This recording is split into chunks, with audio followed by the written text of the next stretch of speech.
देखु आज हूँ जो आपणकर पीठरे रही महाअष्टमी जो गुड़े मणिमय मूर्ति से महानवमी आम रही जगतसिंहपुर जिलार जो अधिष्ठात्री देवी रही पूर्णंग स्थित सदर्शित पूर्णंग जो रही माँ दुर्गा निकट में ये बंगीय रीतिनीति अनुसार प्राय 300 वर्ष ऊर्ध्व ये पूजा अर्चना करा जो पवित्र पीठर आज सकाल हजार हजार श्रद्धालु मैंने जोग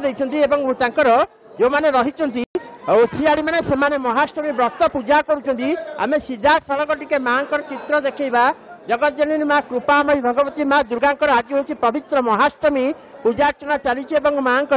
ये पूजा अर्चना ओसिया जो व्रतधारी माने व्रत पूजा करुँच आज जो महाअष्टमी पवित्र व्रत को आज पालन करुँच आज से व्रत पाई ये जो पवित्र पूर्णंग पीठे माँ दुर्गा पीठे हजार हजार श्रद्धालु मैंने आसिक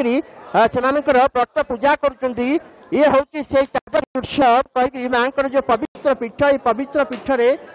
श्रद्धालु मैंने पूजा अर्चना कर प्रतिक्रिया नवा कि भाव में माँ ये केते सौ वर्षर परंपरा एवं कि भाव में पालन करा प्रतिक्रिया नवा टे आप जो बंगीय रीतिनीति अनुसार केबे पालन करा ये प्राय 700 वर्ष पाखापाखि महाप्रभु श्री चैतन्य देव आसवा समय यह पालन होती बंगीय मत कालू से आसी दुर्गा स्थापन करते इष्ट देवता आमर रघुनाथ आसते से प्राचीन काल में आसूँ माँ के वर्षर परंपरा प्राय 700 वर्ष हम।